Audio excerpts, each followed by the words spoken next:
Hendo Reacts, Hendo Reacts. It's the segment that we go to when we're done spitting facts. Hendo Reacts, Hendo Reacts. Grab a beer, just sit back, it's time to relax. Doesn't take himself too seriously, he's just a guy like you and me. He just knows more about beer and he does Hendo Reacts. It's a scooter that he jets upon, uses the podcast to flex it on. He paints his house half lexicon for Hendo Reacts. Hendo Reacts, Hendo Reacts. It's the segment that we go to when we're done spitting facts. Hendo Reacts, Hendo Reacts. Grab a beer, just sit back, it's time to relax. When judging beer, he'll sniff and sip. He loves to go on a field trip. At 60 years, he's quick wit on Hendo Reacts. He wears no hats because he's bald. He's got snipped down, he has no balls. He likes to overshare with y'all on Hendo Reacts. Hendo Reacts, Hendo Reacts. It's the segment that we go to when we're done spitting facts. Hendo Reacts, Hendo Reacts. Grab a beer, just sit back, it's time to relax. Hendo Reacts.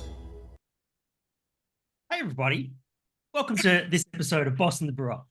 Maybe this is your first time tuning in, or maybe you're one of those people who seldom tunes in.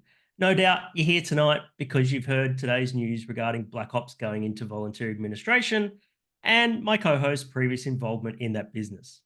Perhaps you're here seeking Dan's commentary on the matter. Dan and our listeners, collectively known as the 12, and I agreed at the start of 2024 that we would no longer be commenting on any more VAs occurring anywhere in the brewing industry. Rather, we agreed to acknowledge each VA as they occurred and move on. So today, we acknowledge Black Ops going into VA. This story is similar to what has happened elsewhere in the industry before. These issues include rapidly rising cost of raw materials, energy, packaging, and excise. Increased compliance costs relating to disparate state-based container deposit schemes and changes to food standards labelling. Price-conscious consumers drinking less in volume and also in spend. The 120-plus-year-old 1901 Excise Act that is so old, so broken, and so imbalanced that it unfairly taxes beer and spirits higher than wine, and it increases twice every year. Tap contracts that lock out Australian-owned independent breweries from your local pub whilst locking in one of the two from the foreign-owned beer duopoly, giving you many brands in which I call an illusion of choice. A supermarket duopoly that also gives consumers the illusion of choice with fake brands owned by the supermarkets taking over the shelves of the major bottle shop chains to the exclusion of independent breweries. And finally, we've got an ATO that's currently aggressively pursuing debts incurred as part of COVID relief and are pursuing those debts so hard that it's giving brewery owners and operators a stark choice. Either enter VA or illegally trade whilst insolvent and risk jail time. All of these things are having a real impact on family-run businesses, suppliers to the industry, and the taxpayer. We're all affected by every brewery that VA happens to. You are affected, no matter if you're involved in the industry, a beer enthusiast, a beer consumer, or even if you're a teetotaler.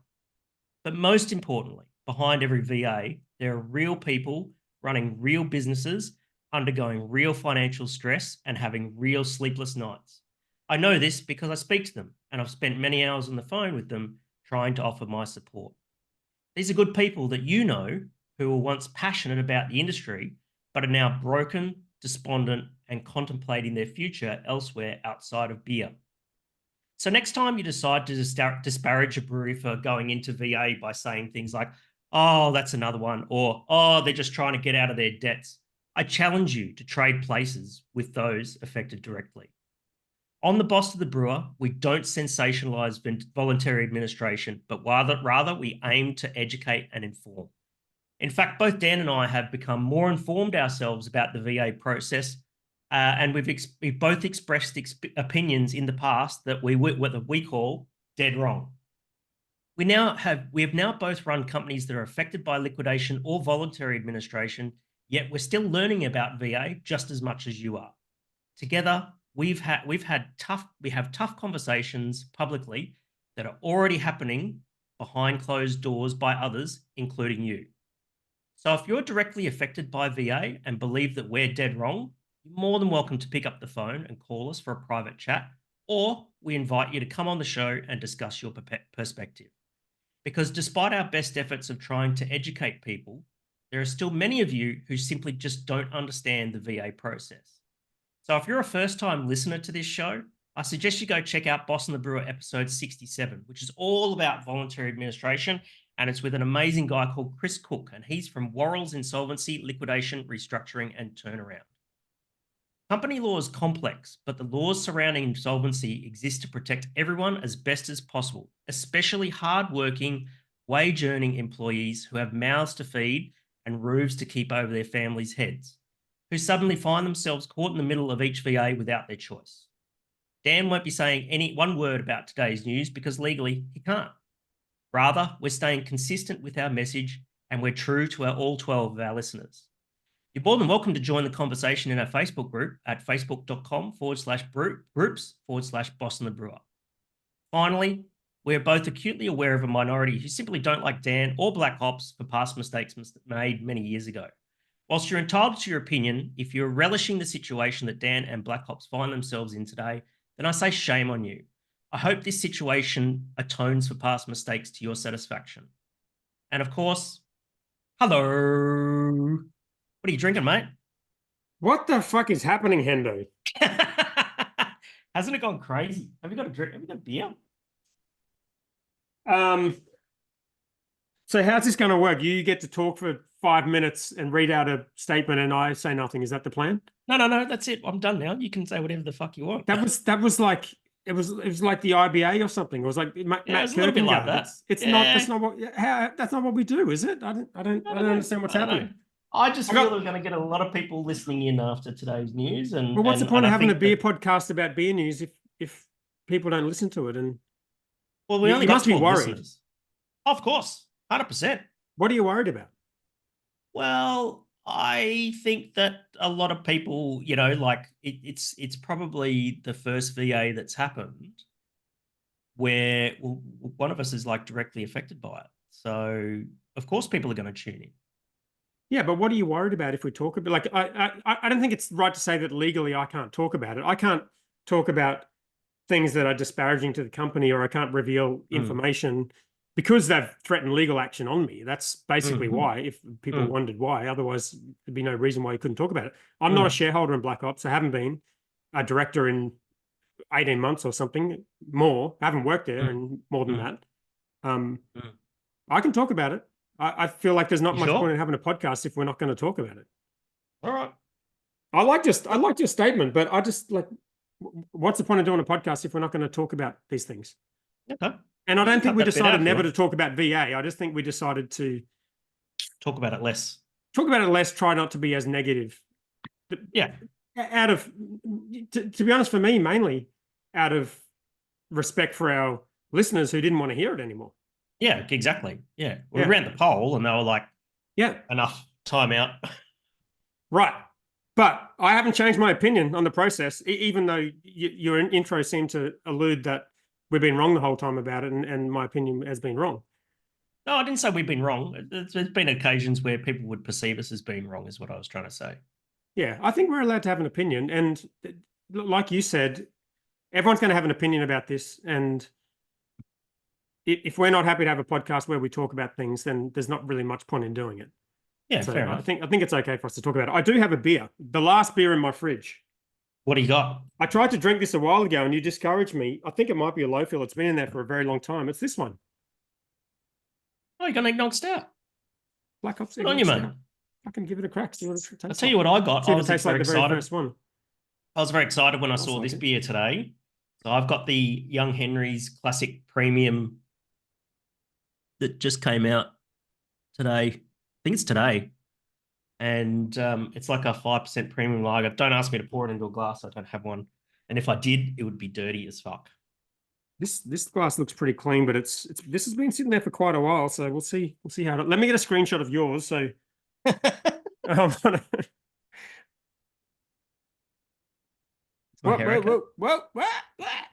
There we go.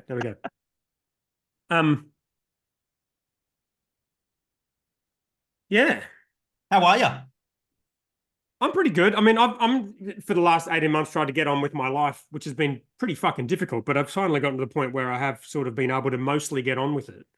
But it's hard. It's hard when you've got, something you created. And I just read the Crafty Pine article just before this, and it talks about how it's up on Crafty Pine. It's got a photo of me, Eddie, and Guz. It's, talks about how we founded the company and whatnot. So yeah, it's very sad. All I hope out of the whole thing is, and I disagree with quite a bit of what you said in that intro statement, to be honest with you. Fair enough. I think with the voluntary administrations that have happened across the industry, and they've ranged from companies that have gotten themselves into such a crazy amount of debt that it seems unconscionable that they would continue trading, through to ones that have had a bit of bad luck and found themselves in a position that they didn't think they could get out of, and they'd exited that immediately. Like if you think about the ballistic one, remember they had like I think they were on the verge of selling ballistic to the point where it was like going to close within days. And they had the recall of, I can't remember how many beers, so many beers. Yep. All the one time, the sale fell through. And around that time, to me, everyone in the market could see what was coming. It was not looking good. It was, these businesses were going from profitable to not profitable, and it was hard to see a positive future. And that was 2 years ago, or close to 2 years ago. 18 months ago. 18 months ago. So I don't think there is so to this whole story that seems to be the one that people are sticking to, of the ATO being unreasonable, is not true in all cases. And I think in every single case like this, a company has directors. The directors sit around, they look at the P&L each month, and that they're going from a business of being like all this information is public. Black Ops was a profitable business back in 2021. We'd reached profitability. 2022, I think the last investor update that I did, which is all public, it was around about break even, and it had grown 20%. It was not, and there was no ATO debt. They're up to date with ATO. And so I don't know anything about the financial situation now because I've been out of it for a long time. And at some point that information will come out. But, if it is the case that there's, millions of dollars in debt to the ATO, then that has only occurred because directors have sat around every month and looked at the financial statement, seen a very big loss that they couldn't recover from, and decided not to pay the ATO. And well, I guess what I sort of said at the start was like the list of issues was not comprehensive, nor is it every brewery's going through exactly the same thing. It's just like it's compounding as to a lot of the current that's the headwind, I suppose you would call it, that's against breweries at the moment, especially independent breweries. Against some breweries, yeah. There is definitely headwinds against some breweries, and especially, we've talked about it on this show, the breweries in that sort of middle bracket are going to find it extremely hard. But I think the warning signs were there a long time ago. And I think what Black Ops needs is new leadership. And I only say that because I think the people that really need to be considered in all of this are the staff and the investors. And a lot of people invested money in this company. And once they publish all of the numbers, it would be interesting to look at them and see how long this company has been trading and losing money every month. And like how much debt has been racked up, all to just come out at the end and just say, oh, the ATO are being unreasonable. Like we never had a history of not being able to pay back the ATO. And I think when these companies go into VA, there's a lot of this, like the ATO is being unreasonable. This is a COVID hangover, this kind of thing. It's for some, but not everyone. It is for some and not everyone. And I think if the current leadership has been given enough opportunity to turn the company around, and this is the outcome, then maybe the investors should look for new leadership. And that would be my takeaway from the whole thing. I think the whole thing is heartbreaking. It's fucking awful. It's so, I mean, you've seen your company collapse worse than this. Liquidate. Yeah, of course. Yeah. And you've got the benefit of time. It's long ago for you that you can talk about it without getting emotional about it. Possibly. But it's fucking awful for everyone. But I think it would be a naive for all of these cases to just assume that it's the ATO's fault or it's COVID's fault, and just assume that the current leadership is the best leadership for the company and that they've done an amazing job and it's everyone else's fault. I think Mm. let's see what the numbers look like. Let's see the result of the Deloitte's thing. But if the company can be profitable and sustainable, then that would be the best outcome for staff and for investors. And maybe someone else who can bring something new to the table can do that, because the current leadership have not done that. How are you doing? I was not surprised by this at all. I got a message. It didn't surprise me at all. I'm not worried about myself, other than the directors of Black Ops suing me because they don't like me. But I am really sad for the investors, to be honest, the most, because I think when you're a director of a company, you have an obligation to represent the rights of investors. Investors don't get too involved in businesses. I don't know if our audience understands how this works, but like, this company had about 50 investors that weren't crowdfunding investors, and about 1,000 crowdfunding investors. The original founders only two of us put in money at all. Me and Eddie put in the most amount of money, which was a lot, which was every cent we had at the time. It was over $100,000. But there was millions of dollars used by this company to get to where it was. And all of that money was either loaned by the bank or put in by other investors. And I think when you're a director of a company like that, you need to understand that you're not just like running your business. You're making decisions on behalf of investors, and the investors don't have much of a say in anything. Only really the directors decide. So I hope the investors are consulted in whatever process goes through, and I hope the investors give some thought to getting some new leadership in there and changing things up. And hopefully they can get through it. Keep some equity. I don't have any equity anymore. I gave away all my shares. I would hope that the company survives, and the people that back the company from the start, or through the crowdfunding rounds, end up with equity and it ends up doing really well. Or perhaps there's a sale and they get some money back, and that would be great too. But like we've talked about on the show a lot, a sale in this environment just does not seem like a likely outcome. Anything you want to add to that? I don't think so. One thing I would say is that it would be interesting to see how the staff at Black Ops are feeling, because I would hope that regardless of what happens, there's still a brewery operating, at the sites, right? So the staff would maintain some employment. And people should still go and drink the beer and go to the tap rooms, and I mean, it's still operating. You've got one of the best breweries in Queensland sitting there, and one of an amazing team of people that are probably shitting themselves right now.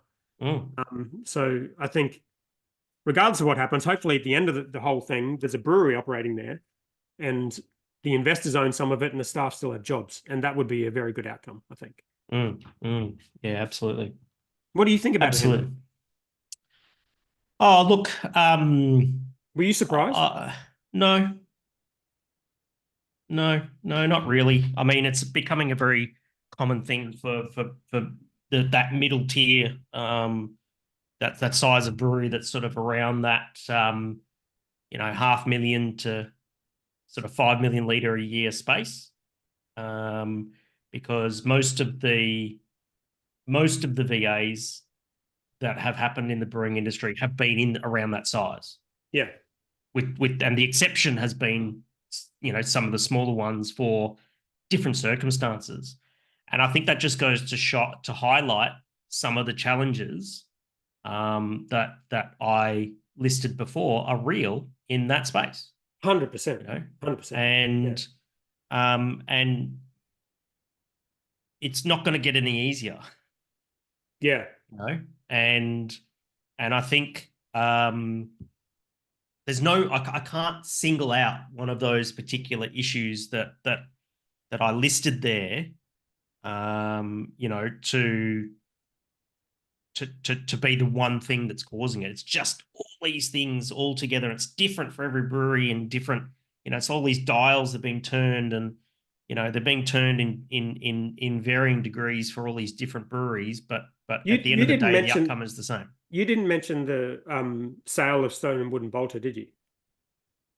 No, but I mentioned that there's the duopoly of the 2 foreign-owned breweries in the country. Right, but there's always been a duopoly of 2 foreign-owned breweries in the country. Yeah, of course, and they they continue to. Well, they've stopped now because they've come to the thing is the duopoly of the two foreign-owned breweries in this country.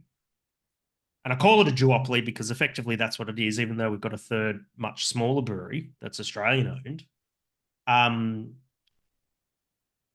They don't need to buy more market share because it's being taken care of by itself with these mid-tier breweries. They basically, every time one of these independent mid-tier breweries goes into VA, that's more market share that either the duopoly of the 2 foreign-owned breweries in Australia or the supermarkets get free. Yeah.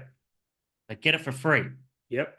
They didn't have to buy, black hops. They didn't have to buy Hawkers. They didn't have to buy big shit. They got it for free. Because they bought Stone and Wood and Baltic. So because of any past investment, has sealed that fate. Yeah. And I think that that's part of the situation. It's not the entirety of the situation, but it's certainly part of it. But I think that is the biggest factor. I know, and I think it rarely gets talked about. I think it's not the fact that there's 2 multinationals. It's the fact that these 2 multinationals now have 2 of the best brands in the category in the country. They've got unlimited budgets and they're still making an amazing product. They haven't fucked the brands up. This is the first time this has ever happened. Well, the first time in my lifetime that I can recall it's happened where they bought a company and they've maintained the relevance of those brands. They've increased the relevance of those brands in a really big way. And the first couple that they bought was a little bit shaky, but yes, they're getting good at it. They're getting good at it. And I think that completely changes the landscape. So and it's like super difficult. I know how difficult this is as well as anyone, because back in 2022, we saw this, it all happened in front of our eyes. But I would ask you, like, what would you do if you were in the position of being a director of one of these companies? Oh, that's a great question. I don't think that I'm suitably. I don't have the business acumen to be able to comment on that. I really don't.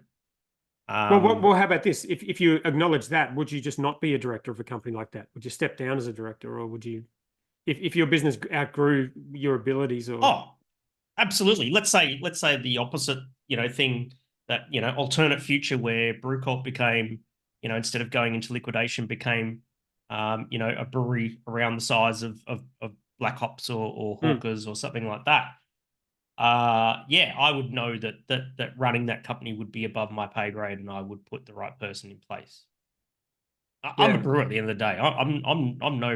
I'm shit at running business. I know that. I knew that right from the start. Yeah. I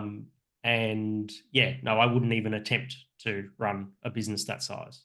Couldn't do it. Interesting. I think that's good. I think that's good self-awareness. I don't know if I would these days either, to be honest. I find it challenging enough to run our company turns over 2.5 to 3 million a year, and it's a fifth the size of Black Ops, and it's fucking hard enough. It's hard enough to get the basics right, and then you kind of think, well, running any business is fucking hard because there's always challenges day to day. Anyone who goes into business for themselves, it's not just beer, but running any business is bloody hard, and especially, I'm quite fortunate in my circumstances, and what I do now is that I don't have any staff, so I'm only accountable to myself, right? And so if the business fucks up, it's on me, and I'm the only person who's affected. Now I'm about to go down the path of employing people, right? And then all of a sudden you become, you become responsible for them. In fact, I had a really good chat with PK. Yeah, when I was in Miami. I said, mate, you've got a really big company now, and I'm probably going to fuck up this conversation. And he's probably listening as well. I said, mate, you got 20 something odd staff working for you now. And it's like, it's a big responsibility. And he says, yeah, of course it's a big responsibility, but those staff are also responsible for themselves. you know. Okay, And there's also and I don't know, it's sort of like, I don't want to go too much into it because he framed it in a really interesting way that sort of painted the picture that it was a symbiotic relationship, in that, that you're responsible for the staff are responsible for the business is a separate entity, separate to the people, and yeah, that it creates challenges. I think it gets there's something especially stressful about running a business of that size. If I think back to when I was running Black Ops, that they can't be easily sort of, the stakes are extremely high. So there's that. The stakes are extremely high when you're talking about millions of dollars and thousands of investors and tens of thousands of customers. But it can't be easily changed if things don't go well. So like, if you think about your business, right, or even PK's business, if he had a 50% cut in his customers, right, if half of his customers left overnight, not to speak out of school because I don't know his numbers, but I imagine his business would be fine. And you would be the same. And my business would be borderline. My coffee business would be borderline, but we might be fucked. But we could possibly run the thing with 2 staff and a contractor and for a little while. Yeah. But like once you get to like that size of a Black Ops where you've got 70 staff, you've got this massive production line, you've got massive overheads. Like if you even, have 1 or 2 months where you're losing 10% as opposed to making 10%, you're talking about hundreds of thousands of dollars a month.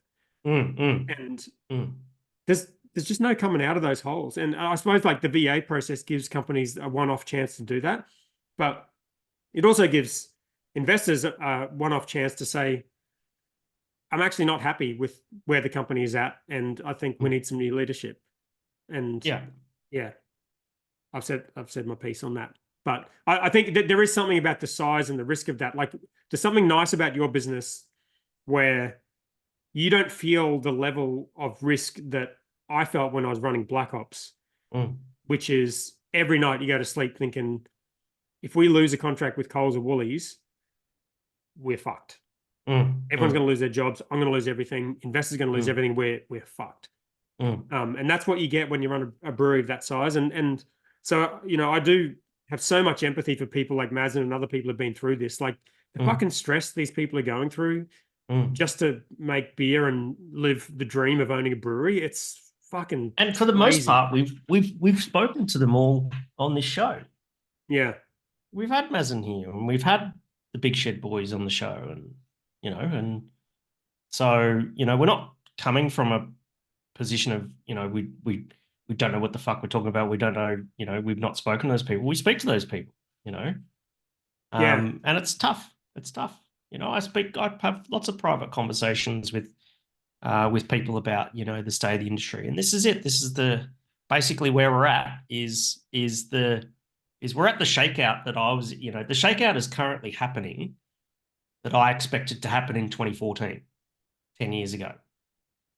Because because at the time in 2014, before you'd even started Black Ops, or when you're in the process of planning to start Black Ops, I was like, man, the growth in this business, this is wild, and there was only like 350 breweries in the country, like, literally less than half of the breweries in the country back then as there are now. And I said, it's too much, it's going to fall over and all sorts of stuff. And it went a long way before it stumbled. Long way. Yeah. And I think where we're at now is that this is the shakeout. It's here. It's happening. We don't know how long it's going to last. We don't know how many more, breweries are going to be affected by it. It's going to remain tough, and even when the VAs stop, it's still going to be tough. Well, I think this is a start, because a VA, like I know you made reference in your opening monologue, for want of a better word, your Matt Kirkengard style monologue. Thanks. about people saying like, they're just doing it to get out of debt. Well, that is what the VA process is. It is a process of getting out of debt, and there is a view in some of these companies, and not all of them, but there is a view that you can get into debt with the ATO, and it's either an interest-free loan or it's a debt you can get out of. There's no point us dancing around that like it's not a thing that exists. It does. But you only got one shot. And so what happens a year from now is going to be the real shakeout, I think. Yes. Because now these companies, up until this particular one, the ATO have basically bent over and taken it and accepted a deal which is insane. And, reading between the lines, it sounds like a lot of the other suppliers don't end up too badly in most of these VAs. I don't know if that's what you've heard, but when it's a liquidation, it's a totally different story. And so these companies have one chance at this, and then if they can't right the ship, then we're talking liquidations, and then things are going to get that's going to be a real shakeup. Yeah, absolutely. And the thing is, right, is that just because you go into VA and you might, strike a deal to pay 10 cents on the dollar and stuff like that. The thing is, right, is that, that 10 cents on the dollar that you've agreed to pay, you don't come out of VA until you've paid that in full. That's the other interesting thing. So someone has to put money in, right, at this stage. Someone's got to make, so if you owe, if you're like, if you owe $1.5 million to the ATO, right, and the DOCA says you're going to pay 10 cents on the dollar, you got to fine 150 grand. Yeah. Not only that, you come out of VA and you don't have terms with any of your suppliers, and you've got to try and run a business in this environment. That's another thing that happens in conjunction with it, right? So you've got to pay all of your creditors 10 cents on the dollar, not in fucking 6 months' time, now. Yeah. Right.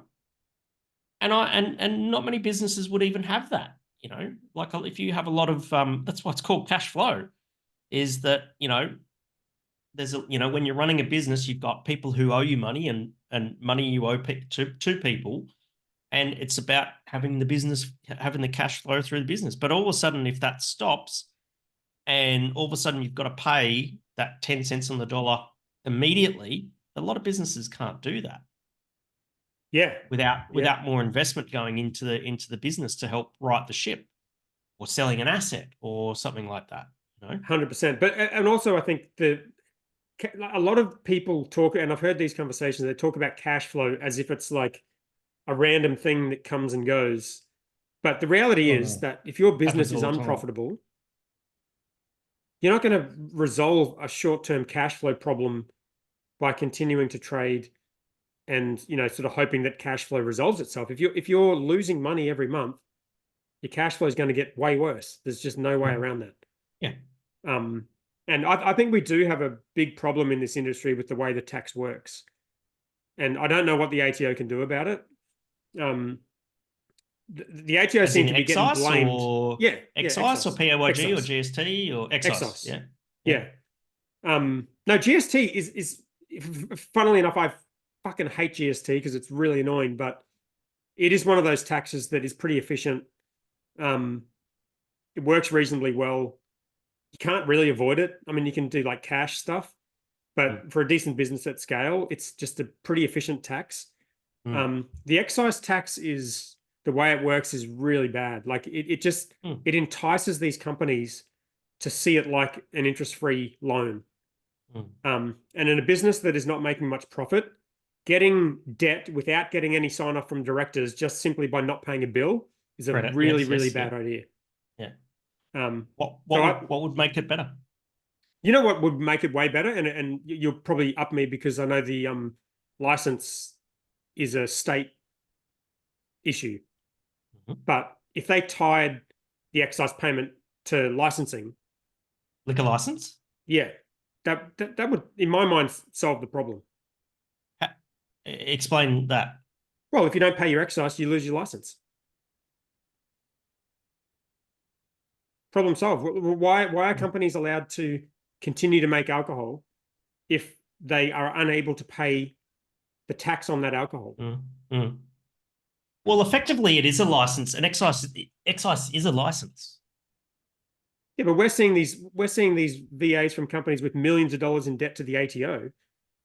Why are they able to trade every month and keep So producing what- alcohol with a license and not pay the ATO until the ATO So what do says, you- no, we're not going to give you a payment plan. So, okay, so what do? You basically say to a brewery, hey, you're behind in your excise payment. You can't manufacture any more alcohol until you paid this off. Yeah, that would solve the problem. It would change. I mean, that happens in other areas like that. Like with licensing, licensing is savage. If you have people drinking outside the licensed area, or if you have an RSA problem, or you got too many people in the venue against your liquor license, licensing will come in. They'll give you a warning, and then if you fuck with them after that, they'll take your license away. So people Or don't suspend tend it or something like that. Yeah. or suspend it. Yeah, people don't tend to mess with that stuff too much. I know when I ran a brewery and tap room, I would have loved to have people outside as a perfect setup, but we never did it because one time a few people spilled out, licensing came in, cops came in, they gave us a warning. They said, if you do this again, you're going to lose your license. We absolutely cannot afford to lose the license. Yeah, and so you took the it tax for reals. gets paid first.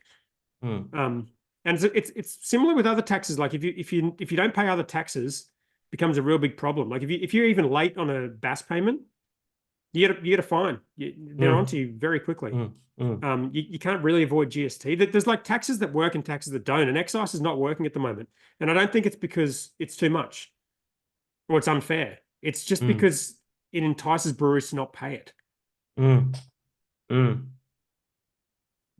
That's interesting. I never really thought about it that way. We got other news. Wait, by the way, you starting this episode with a fucking jingle at 1.2 speed is completely unacceptable. If you watch it on YouTube, you'll see me scribble around the 1.2 speed. Oh. Did I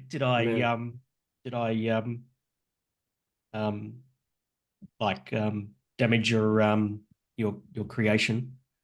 No. Well, just the entire vandalize it. thing, because you didn't even tell me about any of this. I was like, this jingle to start this off. What the fuck is happening? And then you had the 1.2 speed, and then you went into the Kierkegaard rant, and then I was like, I have no clue what's happening on this show. And You were stressed this time. I was like, what am I going to do? I didn't think I've got a lot of Hendo reacts, if that helps.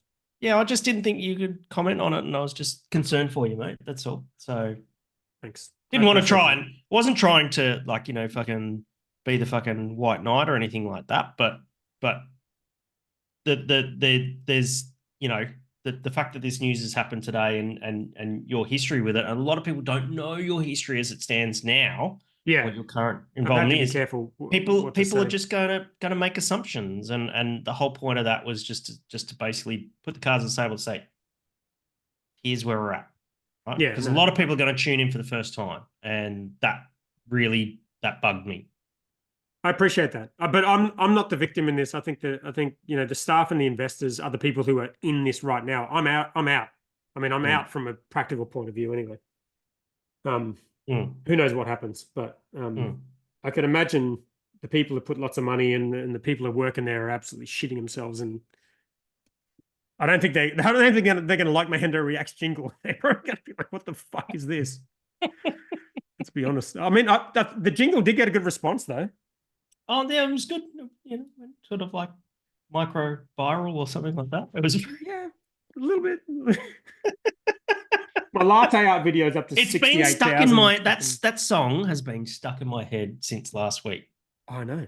Yeah, I wake up in the middle of the night and that song is in my head because I have a very ruminating brain that's broken, and that's all it does. It just plays things over and over and over, and that's been the thing this week. So thanks. No, that is definitely the goal. Like that's what happened to me. So what happened was I started listening to this ebook on songwriting. Yeah. And then that jingle thing popped into my head before I'd even written it. It's kind of like pops into your head and it goes around and around and around and around. I'm like, that's catchy. And then so I wrote it down and did it. And then when I got the good version back, it happened again. So that went around and around and around. And now it's happening to everyone else. So I think that's really cool. Yeah. I tried to upload it to Spotify as like a standalone episode so people could listen to it. Yes. But it didn't go onto Spotify, but it did go onto the Apple Podcast app as a standalone episode. Huh. I don't really know why. Maybe you should upload it as a song into Spotify. And I don't know how to do that. You can make some money. I could ask my mate Rabina. He's a musician. He would know Ryan. Used to work at Black Ops. I How much money could you make from that? think he does very close to zero. Mm. More than we've made on this podcast, probably. Okay, cool. So how about we've got 2 news items, and then why don't we look at the 12 questions, because we might have some about what's happening, and then I've got Okay. fuckloads of Hendo reacts, and as soon as you're bored, you can leave. But I've got so many that, We can get through probably some can't get through all of them. today, and then Well, most of them, like 90% of them, are to do with the F1 that happened on the weekend in Melbourne, yeah, that was good. Good to watch. and they're just memes. Yeah. Was it good? Do you enjoy it? I did once Verstappen was out. I thought the opposite was true. I felt like Really? it was like Verstappen was out, and it's like, okay, this is going to be really good, but it actually wasn't. Science just did a Verstappen, and if he had stayed in it, it might have actually been better, because he might have been close to Max. Because Verstappen was behind at the time when his car failed. No. Oh, wait, No, he got back. Did he get back in front? No, No. yeah, no, he was. He was behind. Yeah, he had an issue with his car. Yeah, But Was it- but on pace, Science would have been close for the first time, and it could have actually possibly been a good race. But didn't you think it's a bit boring? Am I being a hater? you've been a hater. It's fucking boring. Nothing happened. I liked it. I thought it was good. Yeah. I enjoyed it. I wish I was there. It wasn't as it was less action than last year with the 3 red flags and stuff like that. And me not being there, it definitely would have made it less interesting. 100%. But I thought it was good. Yeah. We should go next year though. Oh, I'm keen to go. No, there's no doubt about that. Yeah. I'd love to go. All right. Bod Riggy become carbon neutral. I mean, I don't know how keen you are to talk about this, but I just thought it was interesting. The 2 other news stories we have are good news stories. Yes.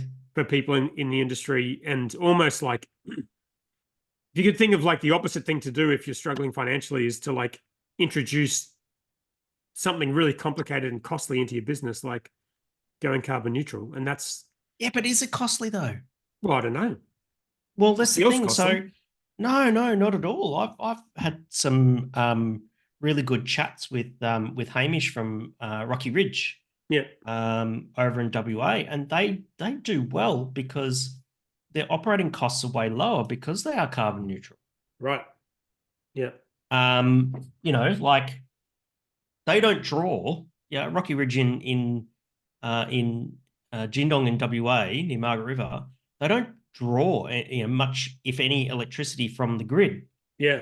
Because it all comes from solar and goes into battery. They run a fucking centrifuge off the grid. Yeah. That's Right. a nice bill not to receive each month. Electricity bill, Yeah. bloody oath.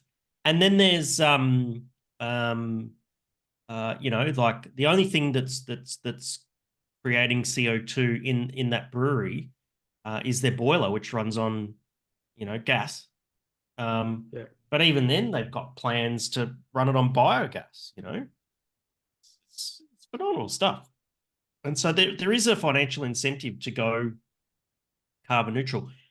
But that's shifting your finance from I suppose your expenses from the P&L to the balance sheet, right? It's sort of saying, of course, you've got to make a big capital expense. you have to make the expenditure to investment make in it it. happen. Yeah, and there might be, I'm guessing there's like that article on Bod Riggy didn't talk about incentives, but you'd have to think there's some kind of government incentives that they're getting for that kind of thing. Do you think? I don't know a lot about this, but I would have thought.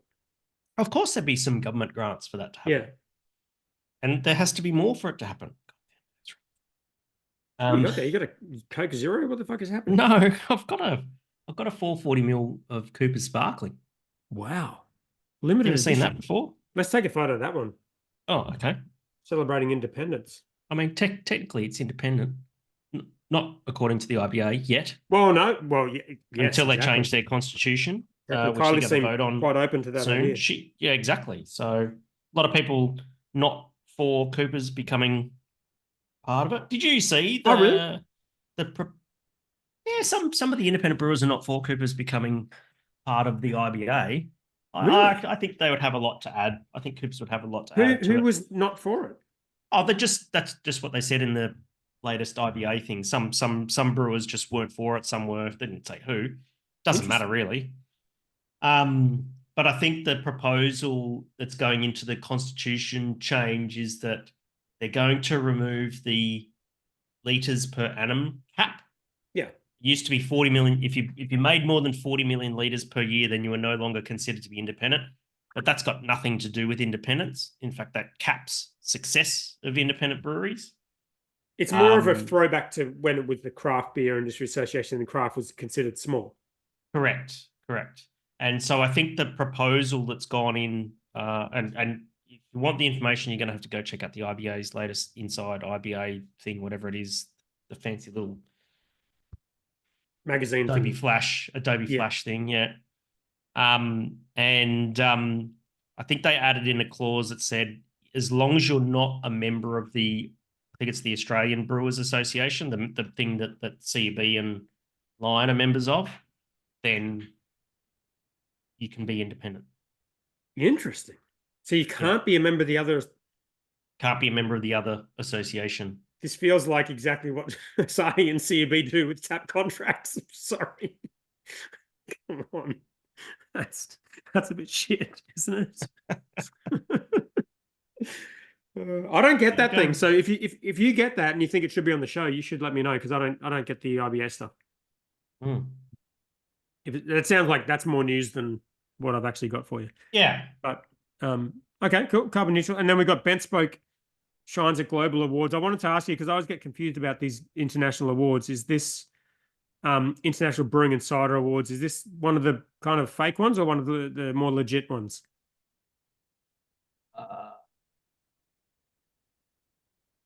Well, I think you got your answer. Never heard of it. Never heard of it. I think I've heard of it, but it's just, I don't know if it's I don't know. Oh, it's in Manchester. I don't know. It's foreign. It's like, but it's not like the one. It's not like the one where if you get gold, you win, like the World Beer Cup or whatever that one is. Well, I'm sure it's important. But I'm just not familiar with it.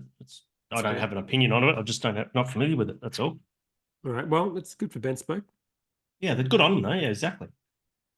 Should we have a look at 12 questions before Hendo reacts? Sure. Are we going to play the song again? Oh, 100%. But I won't do it on the show. I will just not at 1.2 speed. No, we're not doing. That's just. It's so fast as it is. When I was singing it to the guy to record it, it was so fast. I'm like, dude, I don't know how you're gonna do. That's too fast. I don't know how you're gonna do that bit. But he's very. So you sung fast. It originally at 1.2 speed? No, it's just very fast song, especially the bit where it's like, it's a podcast that he flex it on, like that bit is like, it's hard to say quickly. Yeah. Anyway. Oh, wow. Okay. We've got 26 comments. Well, it's probably not all that surprising. We've got a few comments. Yeah, well, okay. So for people listening for the first time, we have a Facebook group, which you can get into. It's at facebook.com/groups/boss and the brewer. And every week we put a thread in there saying, do you have any questions for me or Hendo? And normally we only get, normally we encourage shit posting, so we probably get 2 or 3 good questions, maybe 2, and then shit posting is preferred, to be fair. Yeah, prefer it. Yeah. This week we've got a few. This week's just been fucking just shit. So anyway, right. What do you got? And we read them out, and we run out. And I'm not allowed to look at it. And I'm not allowed to look at it before. Yes, that's the other thing I was gonna. So those 12 questions, I have no idea what's coming up. All right. Adam Shell asks, have you tried luminosity yet? Wait, which one? Well, which one is the question? It's the one that's always at Hiker. That's Adam Shell. Adam Shell. Oh, he also says he also has a new podcast I saw with Phil Sharp. Yes, I haven't he does. looked at it, but yes, have a listen to that. I haven't listened to it yet, but I will listen to it. Do you remember the name? Because we could PIO or something. Something pour something. PIO. Pour yourself. Pour it out. Pour it out. Pour it out. It's called. Perfect. Okay. Have you tried luminosity yet? I don't know what that is. Do you know what that is? Is it a meditation app? I feel like he's trolling us. What is luminosity?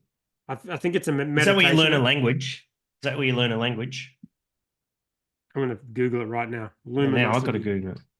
Well, you Google it. You got a computer. That'll be quicker. I think he's making a joke about being stressed out. And Oh, it's brain training. oh, You can do brain training. what's wrong with our brain? No, I It's an haven't tried. app.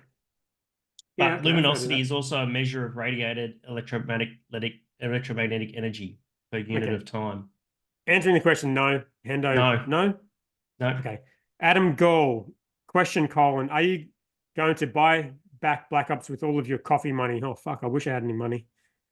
No. Question: Paul Metcalf question: wouldn't it be great if Beer Cartel etc. had a mixed VA box etc. that people could purchase?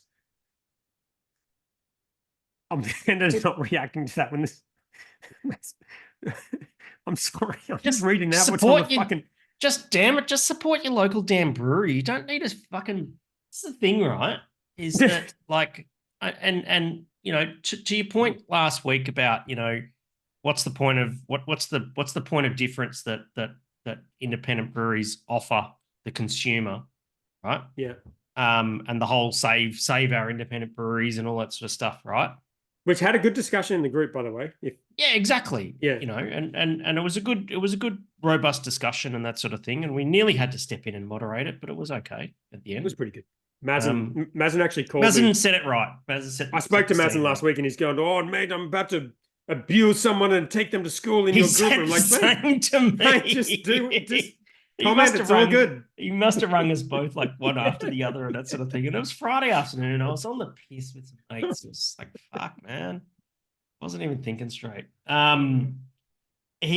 So look, you know, like currently there's no marketing message that says why you should support an independent brewery. But if you give a shit about local business and Australian-owned businesses, right? Let's get fucking, I'm not, you know, xenophobic or parochial or whatever us Australians are bloody good at. Go and patriotic. support a local business. Yeah, you know, if it means enough to you, go support it. If it doesn't, then don't. Right? Yeah, yeah. I think the support's a big part of it, but there has to be value to you. It can't be a charity thing. Yeah, exactly. If it's important to you, go support them. Go spend your money there and all that sort of stuff. If it's not, whatever, you do you. The closest brewery to my new home, which we haven't moved into yet, but I went there today, is Matic. It's about 7 minutes. Sabrador, yeah. Stabrador? Yeah. So they're in Trashmore. What's that? Yeah. Could you walk there? No, fuck no. No, it's the Gold Coast. It's so car centric. In fact, that's Southeast Queensland in general. Yeah, it's a 6-minute drive, 7-minute drive. But Stabrador to Trashmore is doable. It's very doable. So I'll be spending more time at Matic. Mate, just don't forget, I grew up in Labrador. And you're fine. I turned out okay. Yep. I went to Labrador State School from grade 2 to grade 7. And then I went to Southport State High School, which is closer to your house than it was to my old house. And how many grams of crack did you consume during that time? Mate, it was 1936. Crack wasn't invented then. Wow. Okay. You're like the Whitney Houston, he's like, crack is whack. That's your thing. How old am I again? Am I 60 or am I 70? Listen to the jingle. If you probably can't hear it at 1.2 speed. Okay, Andrew Foley, how much damage has now been done to future startup breweries with the current inverted commas tax out? I think that's a good question. Do you want to have a crack at that one? No, I'll let you have a crack at that one. I think a lot. I do think a lot. I think the more it goes on, the less individual breweries are damaged by it. Like if you think back to Ballistic, when they went through it, their brand was doing very well. You know, they were up there in the top 10, the hottest 100. They were in the supermarkets. They were doing quite well. And when they came out of it, it feels like they just dropped off a cliff. And it had to have something to do with that. The other brands, I don't know if it's affecting them quite as much, but I think there's going to be some real long-term, like it's real mainstream now. It's like this. I got a phone call from a newspaper columnist today writing an article tomorrow about the Black Ops thing. And I didn't say anything. Don't sue me, Black Ops. I didn't say anything to this person, but I just passed on the details of the current people. But this is like mainstream now. So like everyone hears about this shit now. Yeah, of And it is course. Yeah, damaging yeah. the industry. Yes. Agreed. But there's different ways that there's been the different responses to it, right? Have a look what happened with Big Shed. That was so Yeah. goddamn cool what happened. Yeah. Where the local, like, I don't know if it was a well manicured message that Big Shed put out, or whether it was um whether it was genuinely a genuine thing from the mainstream media, was that the whole of Adelaide rallied around Big Shed, I'd believe that. right? Yeah. It And felt like whether a it was, genuine it thing. felt so fucking genuine. Yeah. And it was just phenomenal, and everyone rocked up, and it's almost like it just shook the punters, the consumers, into going, hang on a second, here's a fucking local Australian-owned brewery. Go fucking support it. And everyone's like, oh fuck yeah, of course. Can't. That's important. Yeah.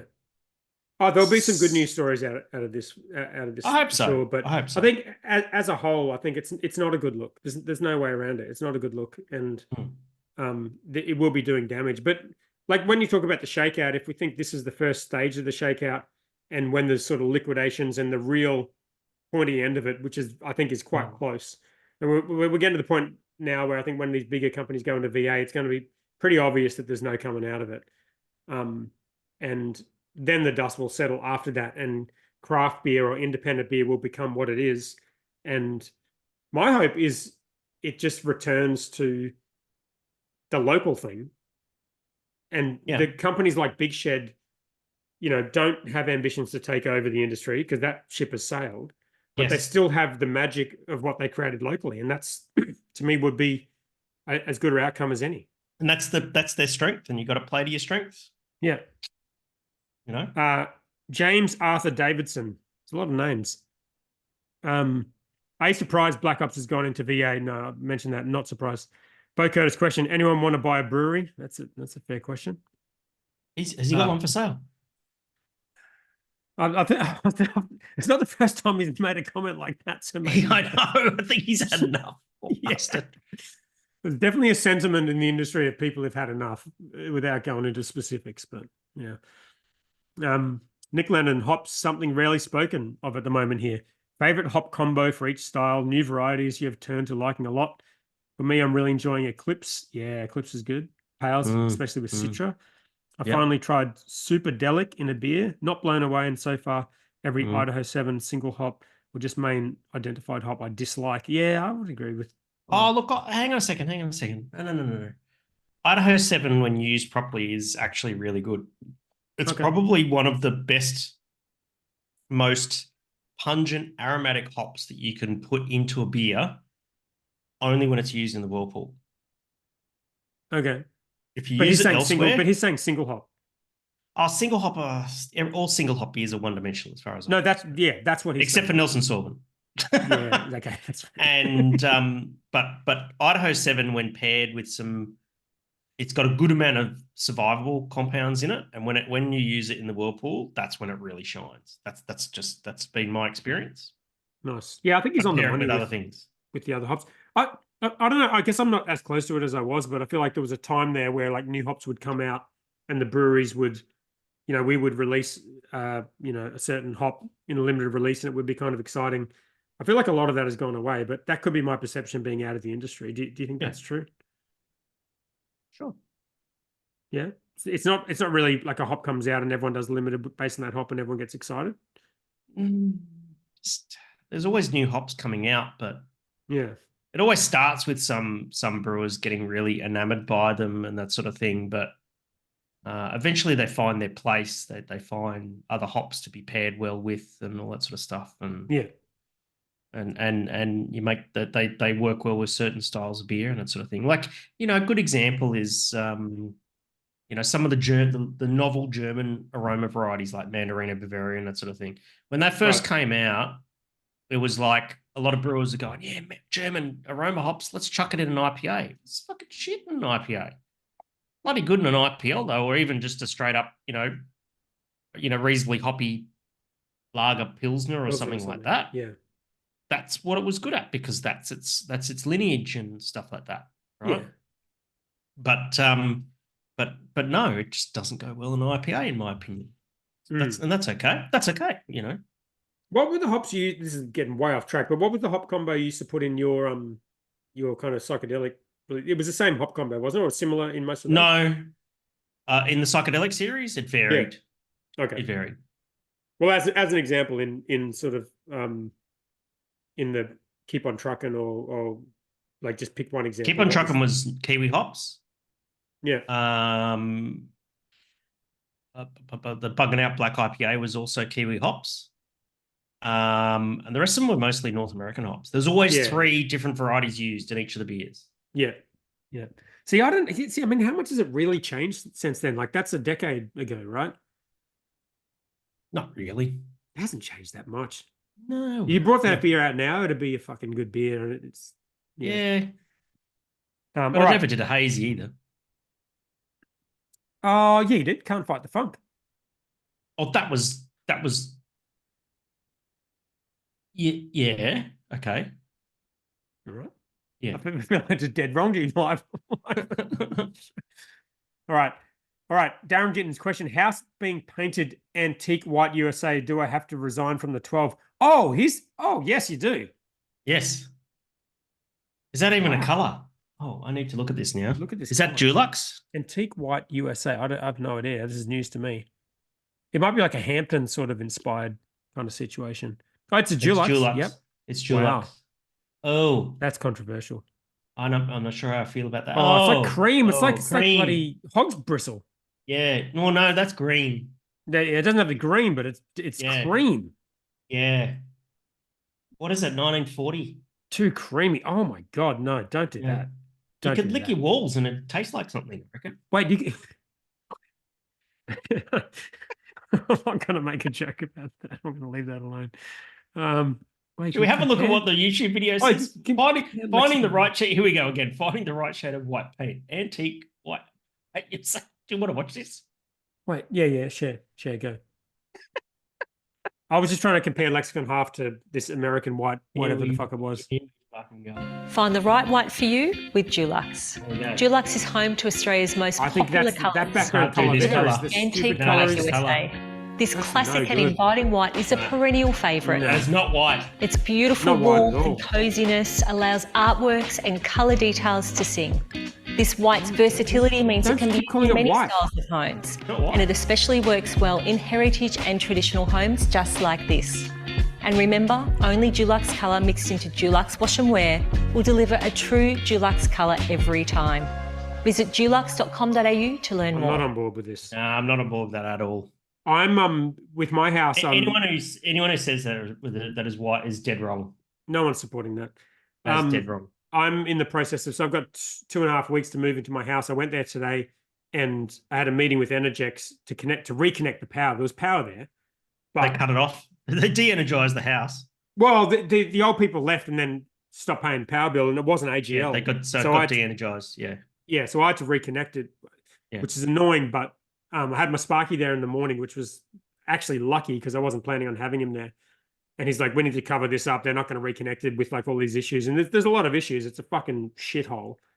But they came out and they gave me like a whole bunch of things that need to be done for it to be reconnected, and they connected it to the switchboard, but not to the house. So anyway, all of that to say that I am also planning to paint my house white, and it will be Lexicon Half for anyone listening to this, of course.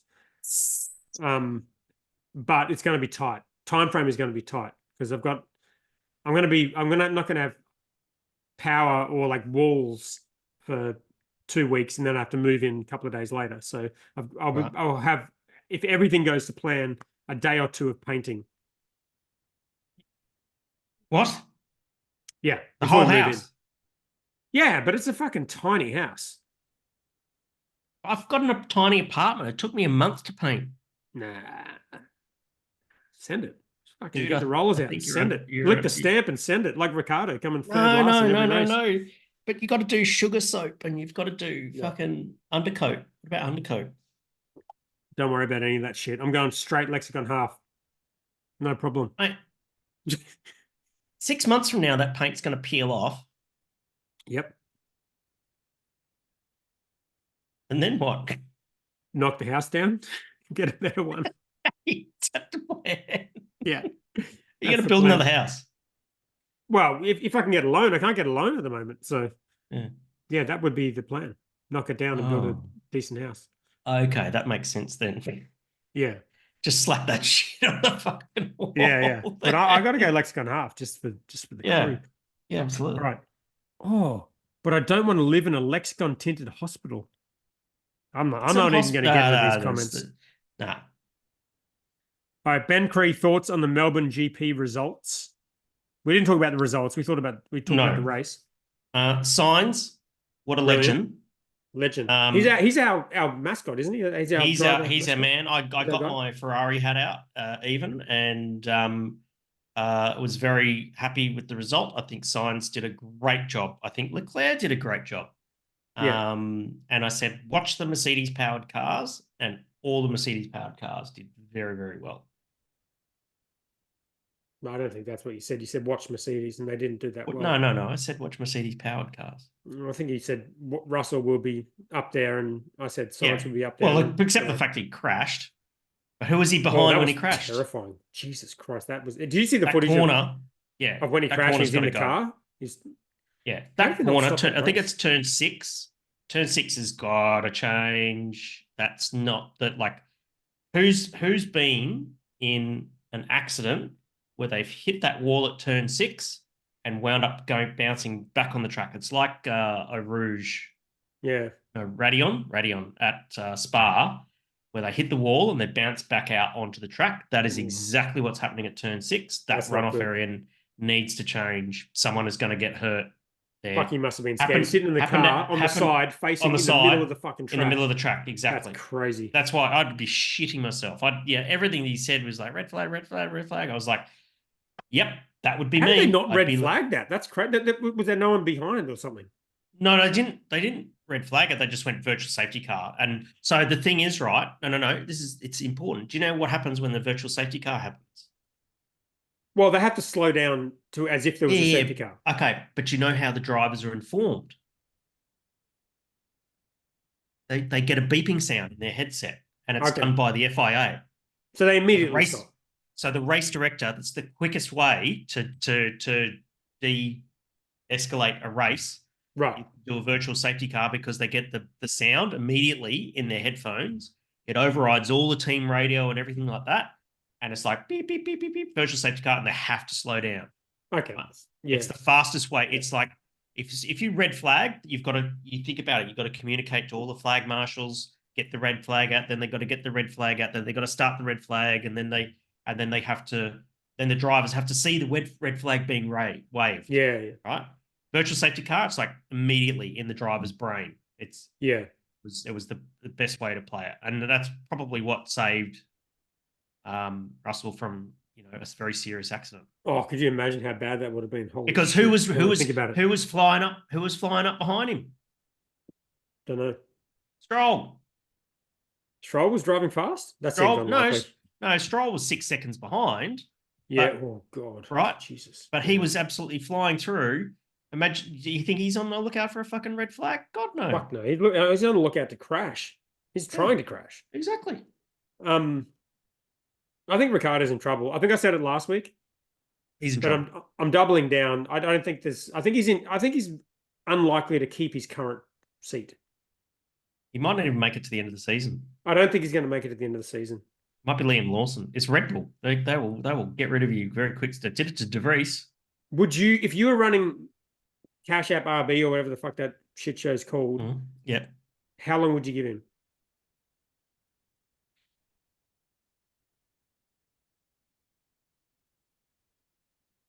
What are we, round 3 now? I'd probably say another 3 rounds. Okay. And he needs to beat his teammate once or twice in that time. He needs to be in the points running. Doesn't have to beat Tsunoda, but he's just got to be in the points running. Yeah, okay. That's fair. Consistently.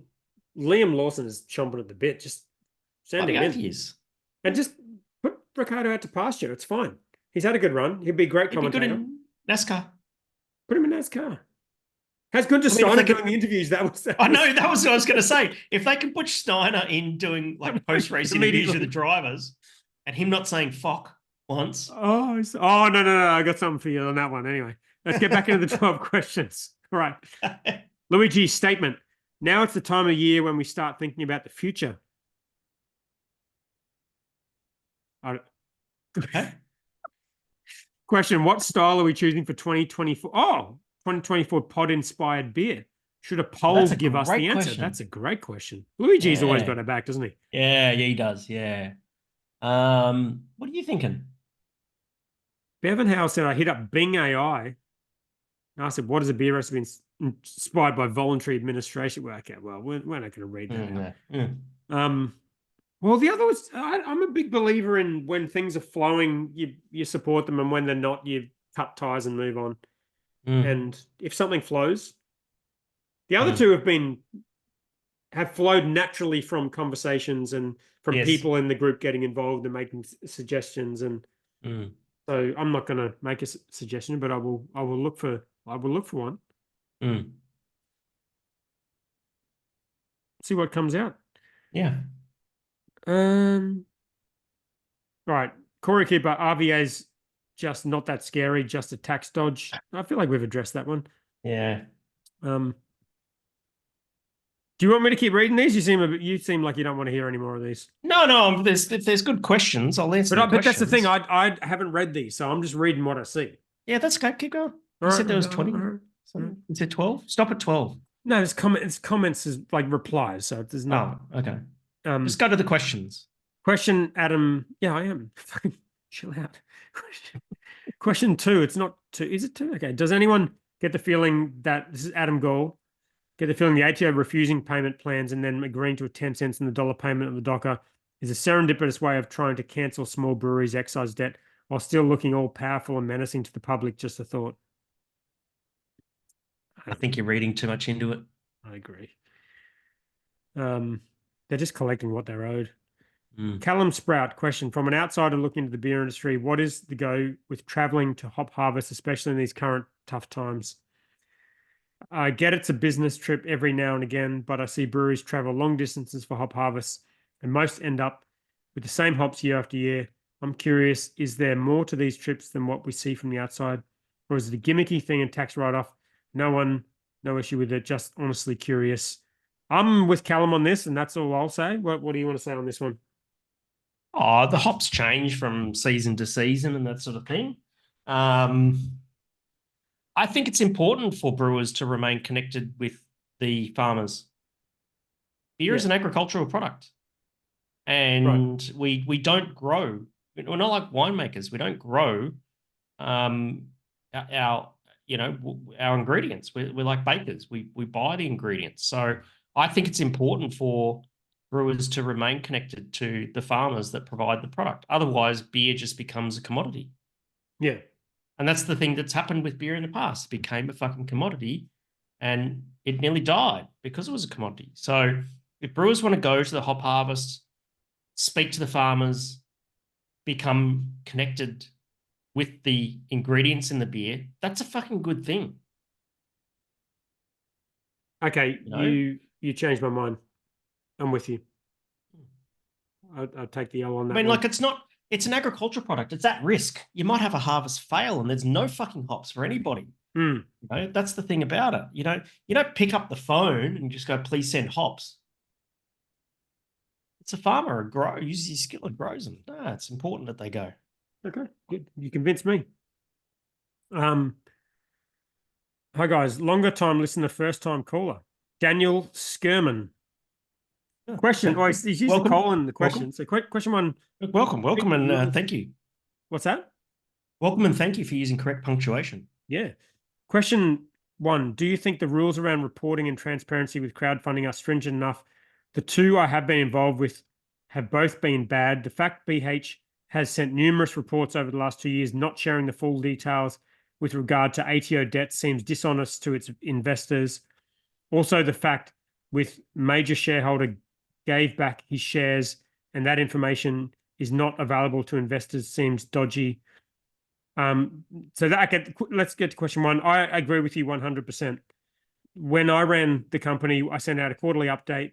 It had all the financials in the update, and anyone who asked for the actual direct access to the P&L got given that. And that's the way I think it should be. I am not on board with this fucking withholding information from investors.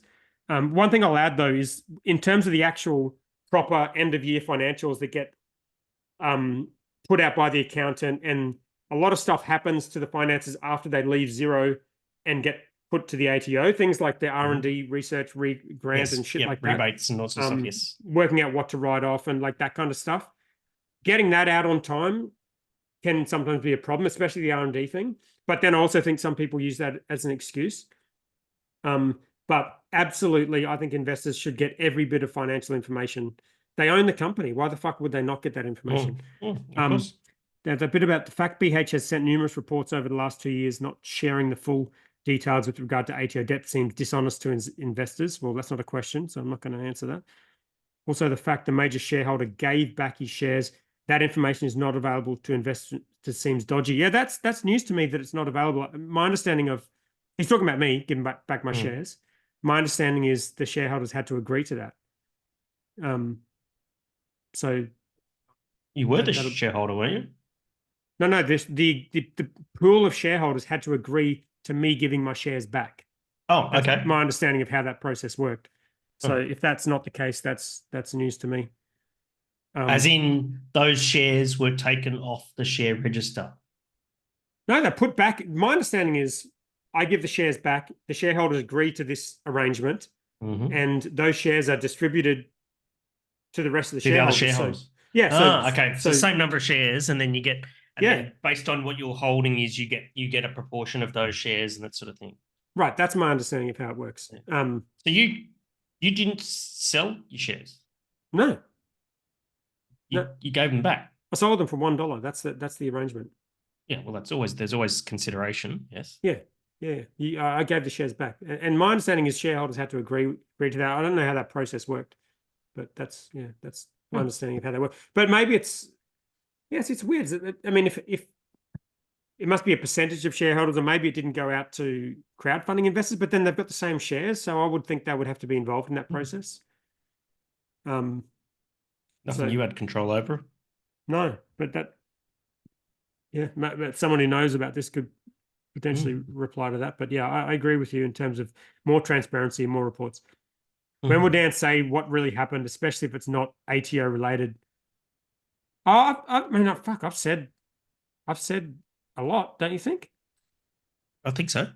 Yeah. I mean, I've said my piece of how the company was going. I didn't agree with the direction and I left. And I think people can probably put two and two together after looking what's happened since. Daniel Pinto, what's going to be the new business model for craft breweries since no one can afford the current model? Also, is the decrease in alcohol consumption more knowledgeable, customers being more health conscious, also supporting the decrease in the interest in the product we make and sell?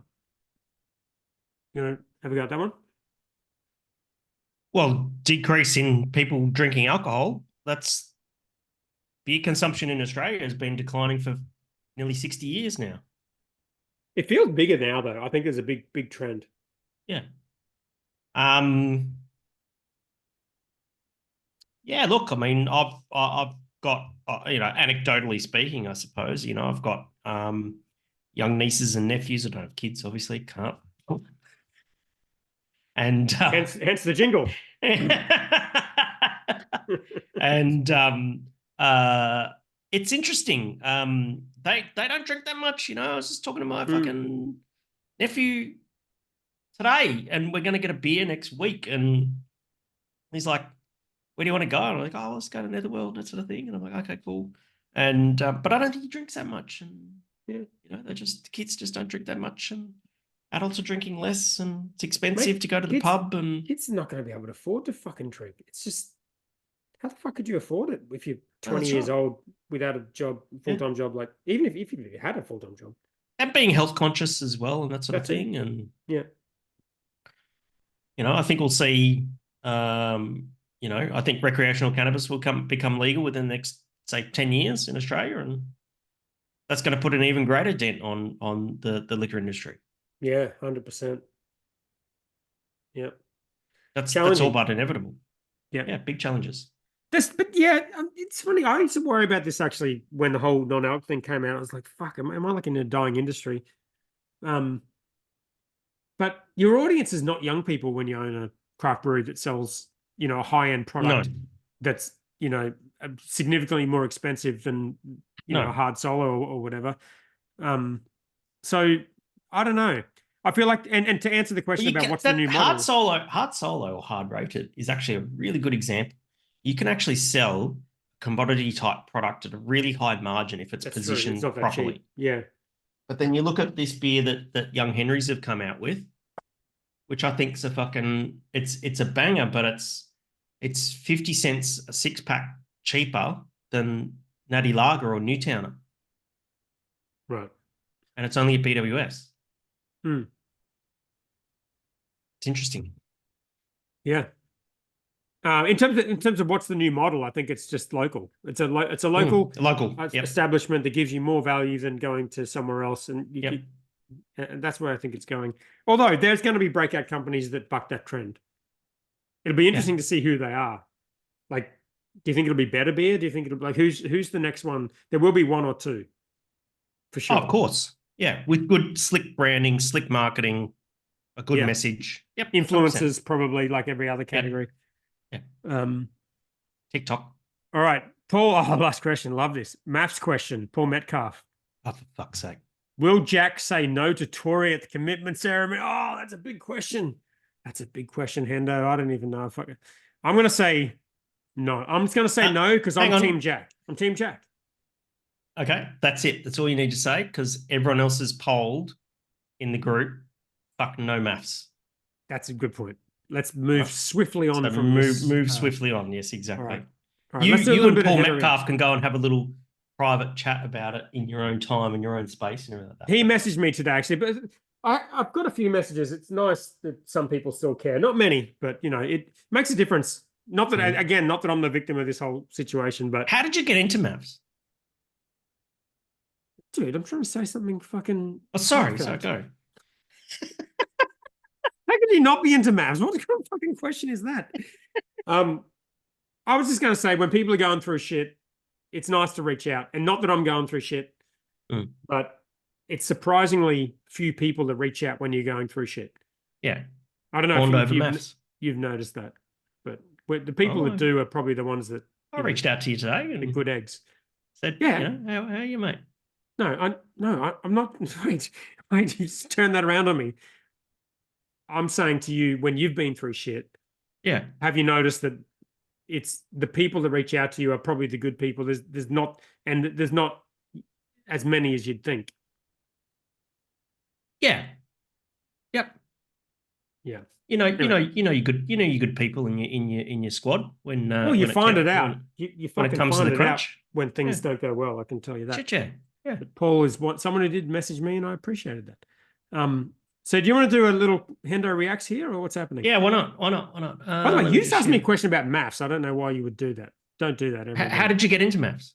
Why you asked? The poll said no maths. Clearly. Okay, fair enough. And you're asking. I'll ask you when we have a private beer. All right, sound on. See that? As sound on? Yes, I think the sound's on. Yeah. This HR1 Damien Rigby, is that right? Yeah, see, I've credited the person who sent it to me, so thank you, Damien Rigby, for this one.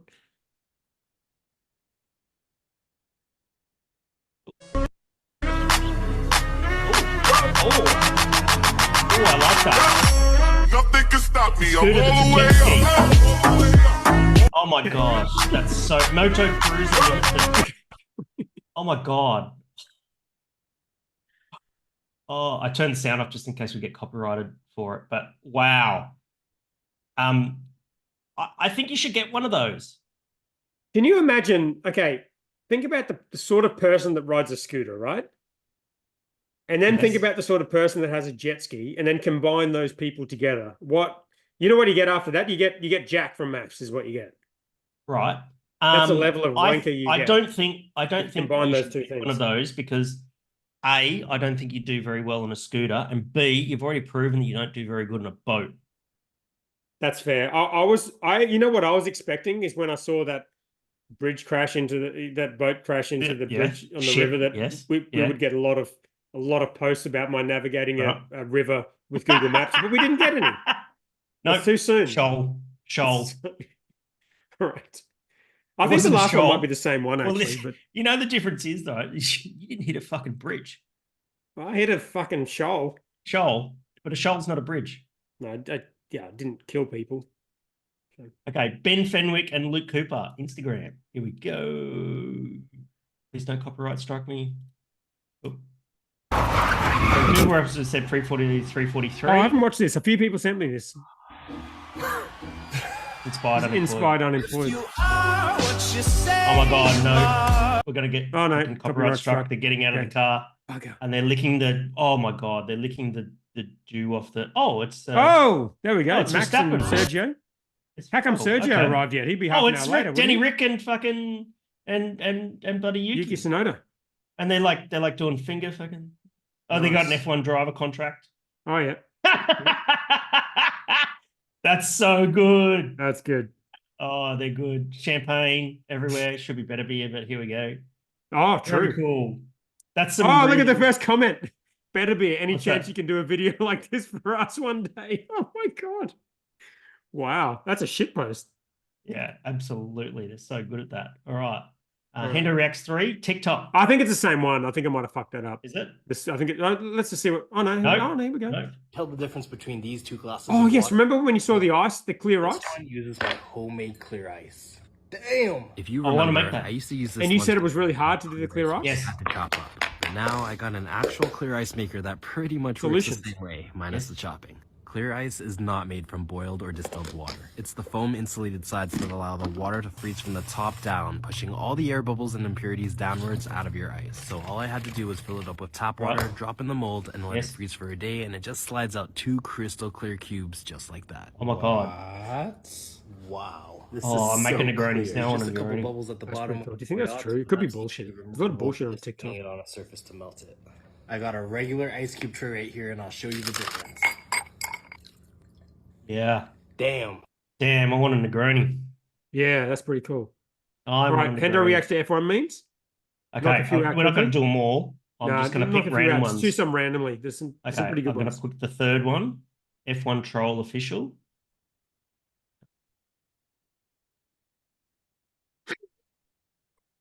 Go. Come on, X. He's lost his budget because he's. You don't need it. I think that says it. That says it. It's just them walking. Huh? But the words says, read the words. Oh, okay, well. It's not even working. What the fuck? What is happening?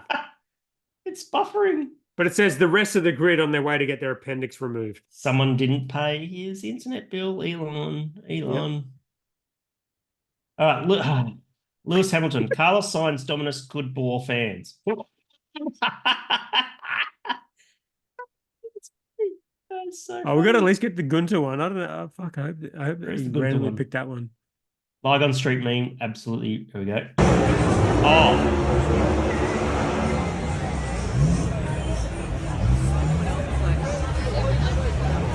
This is after the F1. I think. Yeah. That's pretty cool. Nice. That's cool, huh? Damn, buffering A lot of again. Ferraris.